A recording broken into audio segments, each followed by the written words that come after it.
दोस्तों, अगर आप दूसरे के मन की बात को समझना चाहते हैं, जानना चाहते हैं, दूसरे के हाव भाव को देखकर उसके मन को पढ़ लेना चाहते हैं, तो उसके लिए 3 प्रकार होते हैं और यह तीनों प्रकार आपको डिटेल में समझना अति आवश्यक है। सब कुछ विस्तार में समझाने का प्रयास करूंगा, एक बुद्ध कहानी के माध्यम से। लेकिन उससे पहले आपसे छोटी सी रिक्वेस्ट है, मेरे चैनल पर अगर आप पहली बार विजिट किए हैं तो मेरे इस चैनल मूड इंस्पायर्ड को सब्सक्राइब कर लें। बहुत समय पहले की बात है, एक छोटा सा गांव था। उस गांव में 2 भाई रहा करते थे। बड़ा भाई अंधा था, जिस कारण वो हमेशा घर पर ही बैठा रहता था, और छोटा भाई खेती किया करता था। लेकिन खेतों में अधिक जानवर आने से पूरी फसलें नष्ट हो जाती थीं, जिस कारण छोटा भाई बहुत परेशान हो चुका था। तभी उसे एक तरकीब सूझी। एक दिन उसने सोचा, खेतों में से इन जानवर को भगाने के लिए क्यों ना मैं अपने बड़े भाई की मदद लूं। वैसे भी बड़े भैया अंधे हैं, अगर वह खेत में बैठे रहेंगे और जानवरों की आहट आने पर वो उन्हें जोर से चिल्लाकर भगा सकते हैं, जिससे हमारी फसलें बच सकती हैं। इसलिए उन्हें मैं खेत में बिठा देता हूं। ये सब सोच विचार करने के बाद उसने अपने खेत में ही एक छोटी सी झोपड़ी तैयार की और अपने अंधे भाई को उस खेत में बिठा दिया और उनसे कहा, भैया, यदि कोई जानवर की आहट आपको सुनाई दे तो आप जोर जोर से चिल्लाना। ये सुनकर वो जानवर यहां से भाग जाएंगे और हमारी फसलें नष्ट होने से बच जाएगी। बड़ा भाई अपने छोटे भाई की बात मान लेता है और वो उस दिन से खेत में ही रहना शुरू कर देता है।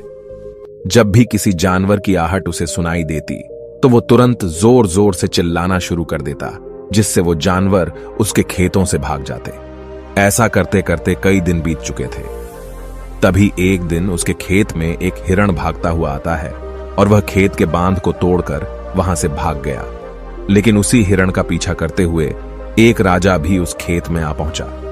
तभी राजा की नजर उस अंधे भाई पर पड़ती है। राजा उस व्यक्ति से कहता है, देखो, मैं यहां पर एक जानवर का पीछा करते हुए आया हूं। क्या तुमने उस जानवर को यहां पर देखा है? इस पर वो व्यक्ति कहता है, हे राजन, मैं तो अंधा हूं, मैं भला किसी जानवर को कैसे देख सकता हूं। लेकिन मैं आपको इतना जरूर बता सकता हूं कि जो जानवर मेरे खेतों से होकर भागा है वो आपके लायक नहीं है। आप उसके पीछे अपना समय यूं ही व्यस्त कर रहे हैं। राजा उस अंधे व्यक्ति की बात सुनकर बड़ा अचरज में पड़ गया। वो ये सोचने लगा कि आखिर ये तो अंधा है, फिर इसे कैसे पता कि जिस हिरन को मैं तलाश रहा हूं वह हिरन मेरे लायक है ही नहीं। ये अंधा व्यक्ति मुझे कैसे बता सकता है?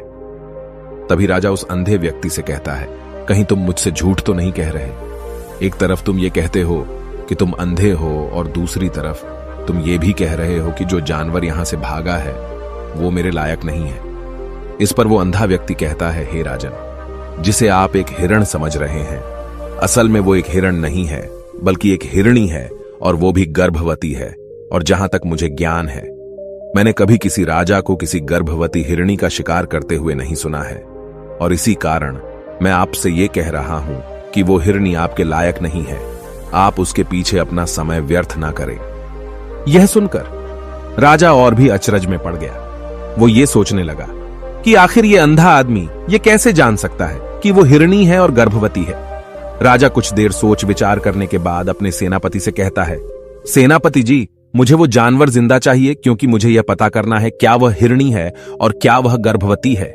क्योंकि यह अंधा आदमी बहुत विश्वास के साथ कह रहा है और मुझे इस बात की पुष्टि करनी है। यदि वह हिरणी हुई और गर्भवती हुई तो वह हमारे शिकार के लायक नहीं है, क्योंकि हम तो एक हिरण का पीछा कर रहे थे। इसलिए जाओ और पता करो कि क्या वो हिरणी है। सेनापति राजा से आज्ञा लेकर आगे की ओर बढ़ चलता है और कुछ देर बाद जब वह वापस लौट कर आता है तो वह राजा को कहता है, हे राजन, इस अंधे आदमी ने जो भी बातें कही हैं वो बिल्कुल सही हैं। वो एक हिरणी ही है और वह गर्भवती भी है। यह सुनकर राजा आश्चर्यचकित रह गया। उसे समझ नहीं आ रहा था कि आखिर अंधा आदमी कैसे पता कर सकता है कि वह जानवर एक हिरणी है, और तो और वह गर्भवती है। भला एक अंधा आदमी यह कैसे देख सकता है? यह कैसे जान सकता है? आखिर इसे यह कैसे पता चला? ऐसे कई सारे प्रश्न अब राजा के मन में उमड़ने लगे। अब राजा ने यह ठान लिया था कि मुझे इस बात की तह तक पहुंचना ही है कि आखिर यह अंधा आदमी कैसे जानता है कि वह जानवर एक हिरणी है। यह सोचकर राजा उस अंधे आदमी के पास जाता है और उस अंधे आदमी से कहता है, देखो, मैं ये तो नहीं जानता कि तुम सचमुच अंधे हो या नहीं, लेकिन मैं तुमसे एक बात जानने आया हूं। क्या तुम मेरे प्रश्न का सही सही जवाब दोगे? इस पर अंधा व्यक्ति कहता है, हे राजन, आप जो कुछ पूछना चाहते हैं मुझसे पूछ सकते हैं, मैं आपको बिल्कुल सच सच जवाब दूंगा। इस पर राजा कहता है, देखो, एक तो तुम कहते हो कि तुम अंधे हो और दूसरी तरफ तुमने यह बता दिया कि जिस जानवर का पीछा मैं कर रहा हूं वह एक हिरणी है, और तो और वह गर्भवती भी है। आखिर तुम्हें यह कैसे पता चला? तुम्हारे खेत में और भी तो जानवर आते होंगे, और भी तो जानवर यहां से गुजरते होंगे, फिर तुमने यह कैसे अंदाजा लगाया? तभी वह अंधा व्यक्ति राजा से कहता है, हे राजन, आप जिस हिरणी का पीछा कर रहे थे वही हिरणी जब मेरे खेत में आई, उसकी रफ्तार और उसके भागने की आहट से मुझे यह एहसास हो चुका था कि यह एक हिरणी है, और मेरे खेत की जो बांध है वह बहुत छोटी है, उसकी ऊंचाई ज्यादा नहीं है। यदि कोई हिरण होता तो उस बांध को बड़ी आसानी से लांघ जाता, लेकिन वह हिरणी इस बांध को तोड़कर भागी है, और यदि वह इस बांध को छलांग लगाकर पार करने का प्रयास करती तो इससे उसके बच्चे को खतरा होता, और इसी बात से मैंने यह पता लगा लिया कि वह गर्भवती है। इस कारण वह ज्यादा ऊंची छलांग न लगाकर मेरे खेत की बांध को तोड़ते हुए भाग गई। इस पर राजा के मन में एक और प्रश्न उठा। राजा ने कहा, किंतु तुम्हें कैसे पता चला कि वो एक हिरणी ही है, और भी तो कोई जानवर यहां पर आ सकते हैं? इस पर वो अंधा व्यक्ति कहता है, हे राजन, मैं पूरा दिन सुबह शाम यहीं पर बैठा रहता हूं, और मेरी सुनने की शक्ति बहुत तेज है। मैं ये बाफ जाता हूं कि कौन सा जानवर मेरे खेत में आया है, और उसी के आधार पर मैं जोर जोर से चिल्लाता हूं ताकि वो मेरे खेत से भाग जाए और मेरे खेत की फसलों को नष्ट न कर पाए। राजा उस अंधे आदमी का यह जवाब सुनकर पूरी तरह से संतुष्ट हो चुका था। वो मन ही मन ये सोच रहा था कि आदमी भले ही अंधा हो, लेकिन ये तो बड़ा ज्ञानी मालूम पड़ता है। इस आदमी से कुछ ना कुछ तो काम निकलवाना ही चाहिए। ये विचार लिए हुए राजा वहां से वापस अपने महल की ओर लौट जाता है। राजमहल पहुंचते ही राजा उस अंधे व्यक्ति से कहता है, आप तो बड़े ज्ञानी व्यक्ति है, आपको किसी भी बात का पता बड़ी आसानी से चल जाता है।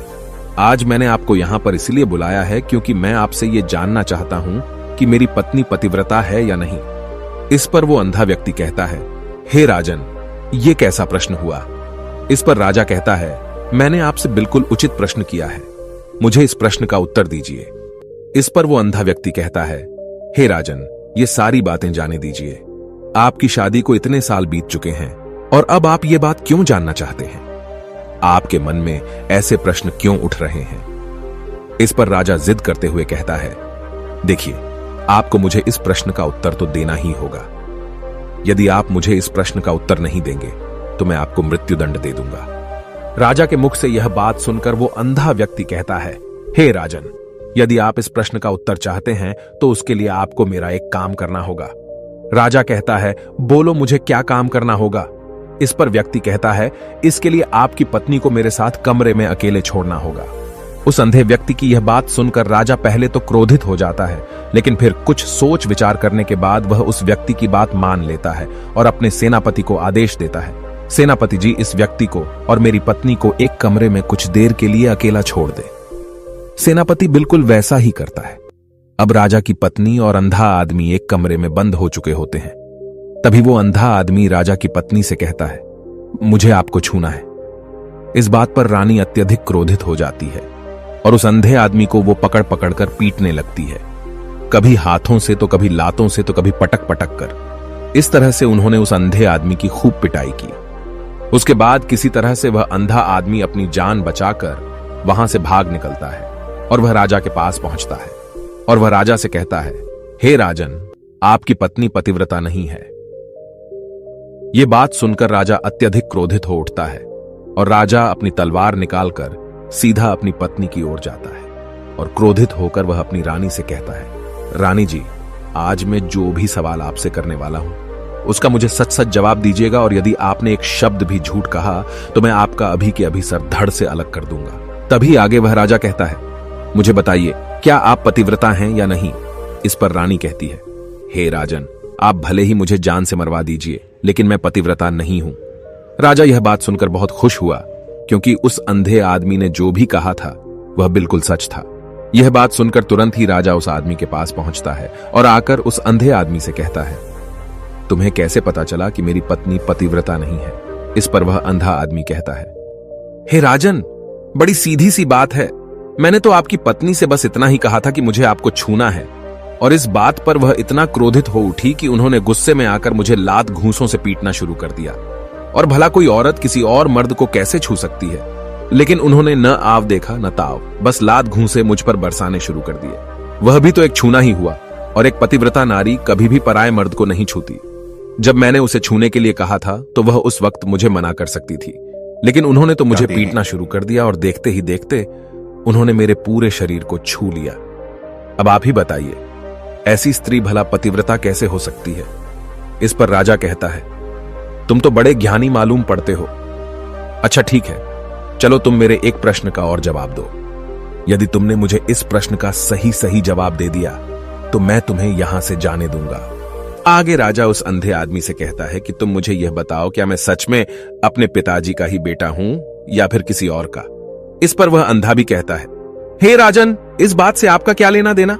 आप किसी की भी औलाद हो, आखिर आप हैं तो इस राज्य के राजा, इसलिए इस प्रश्न को जाने दीजिए। लेकिन राजा कहता है, नहीं नहीं, मुझे इस प्रश्न का सही सही जवाब चाहिए, अन्यथा यह प्रश्न मुझे हमेशा परेशान करता रहेगा। इसलिए मैं इसका सही सही जवाब जानना चाहता हूं। यदि तुम इसका सही सही जवाब दे देते हो तो तुम यहां से जा सकते हो, मैं तुम्हें नहीं रोकूंगा। इस पर वह अंधा आदमी कहता है, हे राजन, इसके लिए तो मुझे आपके मां के पास भी जाने की कोई आवश्यकता नहीं है।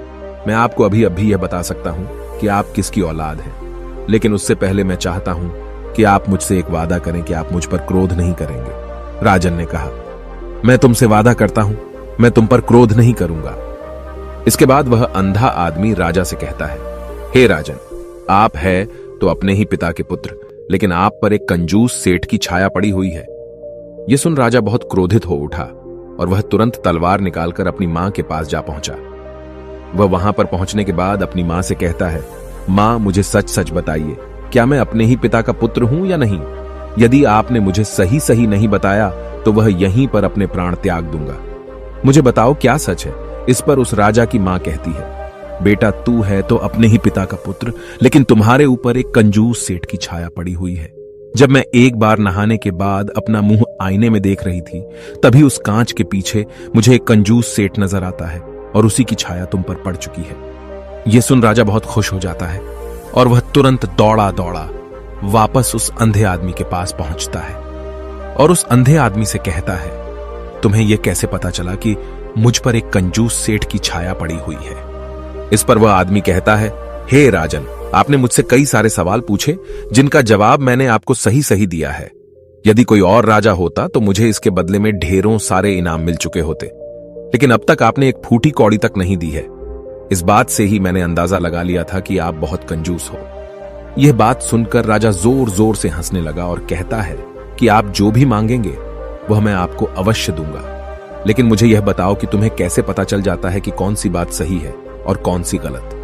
तुम किसी भी बात का इतना सटीक और सही जवाब कैसे दे पाते हो? इस पर वह अंधा आदमी कहता है, हे राजन, मैं तो वैसे ही अंधा हूं।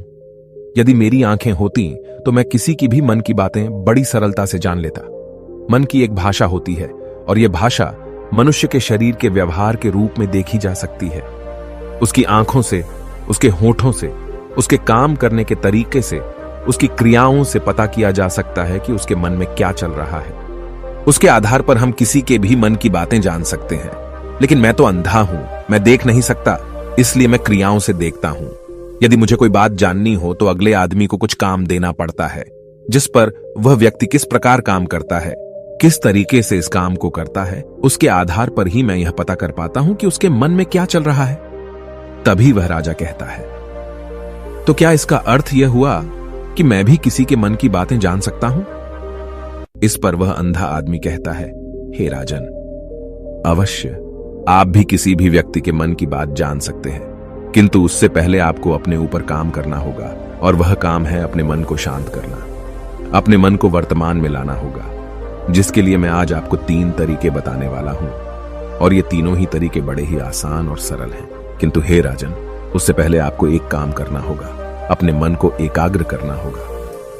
जब हम अपने मन को एकाग्र करते हैं, अपने मन को वर्तमान में लाते हैं, तो हम दूसरे के मन की बात जान सकते हैं, क्योंकि वह आदमी अभी भी अपने मन में वर्तमान में ही सोच रहा है, और हमें भी मन को वर्तमान में ही लाना होगा, तभी हम उसके मन की बातें जान सकते हैं।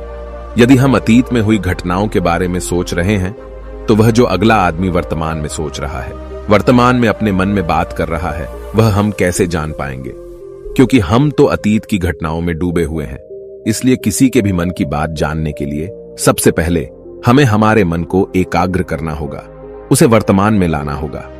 आगे वह व्यक्ति राजा से कहता है, हे राजन, जो 3 तरीके मैं आपको बताने वाला हूं, इन 3 तरीकों से बड़ी आसानी से किसी के भी मन की बातें जान सकते हैं। उसके बाद वह अंधा आदमी राजा से कहता है, हे राजन, जो सबसे पहला तरीका है वह है आंखों पर ध्यान देना। किसी व्यक्ति से बात करते वक्त उसकी आंखों में देखना, उसकी आंखों पर ध्यान देना जो सबसे ज्यादा जरूरी है, क्योंकि आंखें बोलती नहीं पर बहुत कुछ कह जाती हैं। यदि हम किसी व्यक्ति की आंखों के इशारों को समझना सीख जाएं, हम यह जान पाएंगे कि व्यक्ति के दिमाग में क्या चल रहा है, वह क्या सोच रहा है और अभी वह क्या करने वाला है। मेरे पास आंखें नहीं हैं, लेकिन मैंने अपने गुरु से यह विद्या सीखी है, क्योंकि बहुत सालों पहले मेरे पास आंखें थीं और मैं उस वक्त लोगों के मन की बातें केवल उनकी आंखों से ही जान लेता था। इसलिए यदि आप भी दूसरों की मन की बातें जानना चाहते हैं तो आपको भी उनकी आंखों पर गौर करना चाहिए, जैसे कि उनका आकार कैसा है, वह कब, कहां और किधर देख रहे हैं। यदि उसकी आंखें यहां वहां घूम रही हैं, जब आप उससे बातें कर रहे हैं तो वहां वह इधर उधर मोड़ रहा है, कभी ऊपर तो कभी नीचे या कभी आसपास, या फिर उसकी आंखें खुश नजर आ रही हैं या फिर आंखें निराश नजर आ रही हैं, जैसे कि चोर होता है। उसकी आंखों में जब हम देखते हैं तो हमें यह पता चलता है कि अगले आदमी ने कोई गलती की है। ठीक उसी प्रकार जब हम किसी चालाक व्यक्ति की आंखों में देखते हैं तो आपको पता चलेगा कि उसकी आंखों में एक भाषा होती है। एक बहुत ही सीधा और आसान तरीका होता है। यदि आपको यह पता लगाना है कि सामने वाला व्यक्ति आपसे झूठ कह रहा है या फिर सही, तो आपको उसकी आंखों पर ध्यान देना अति आवश्यक है। यदि आपसे बात करते वक्त वह व्यक्ति अपनी आंखें यहां वहां घुमा रहा है, ऊपर नीचे, इधर उधर, दाएं बाएं, हर जगह देख रहा है, तो इसका अर्थ यह हुआ कि वह उस बात से निकलने का कोई रास्ता ढूंढ रहा है, वो कोई झूठ बना रहा है। यदि सामने वाला व्यक्ति आपसे कुछ झूठ कहने का प्रयास कर रहा है तो वह आपसे नजर नहीं मिलाएगा। वह यहां वहां देखेगा, ऊपर नीचे देखेगा, लेकिन वह आपकी आंखों में आंखें डालकर कभी नहीं देख पाएगा, क्योंकि उसे डर है कि यदि उसने आपकी आंखों में आंखें डालकर देखी तो उसका झूठ पकड़ा जाएगा और लोगों को सच्चाई का पता चल जाएगा। और इसी प्रकार कुछ और भी भाषाएं होती हैं। जब आप किसी की आंखों में आंखें डालकर यह देखना शुरू कर देंगे कि उसके हाव भाव क्या है, ठीक उसी प्रकार चेहरे के हाव भाव होते हैं, जिससे हम मन की बातें बड़ी आसानी से समझ सकते हैं और इन्हें भी समझना बहुत जरूरी है। कभी कभी कोई व्यक्ति अपने चेहरे से जैसे आंख, होंठ और बहुत से कुछ अलग अलग व्यवहार करता है।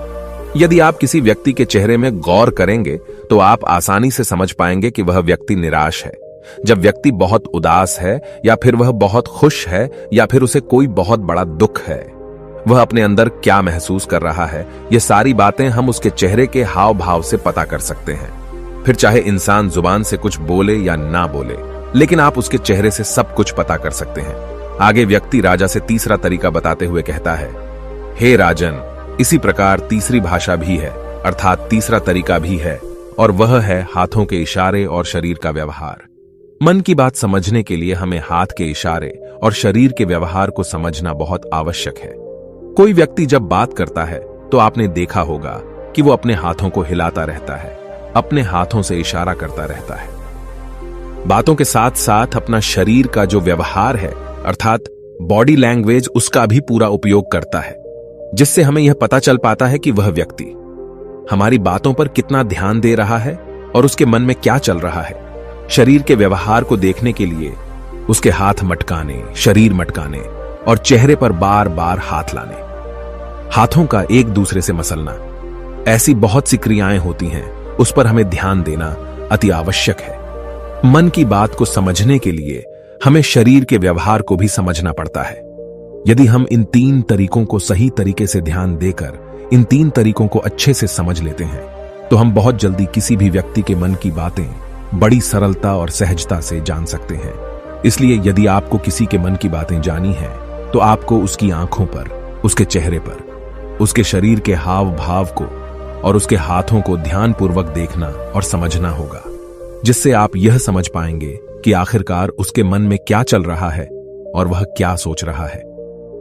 लेकिन उनसे पहले आपको अपने मन को एकाग्र करना होगा, शांत करना होगा और अपने मन को वर्तमान में लाना होगा। तभी आप उस व्यक्ति की इन सभी क्रियाओं पर ध्यान दे पाएंगे, उन्हें समझ पाएंगे।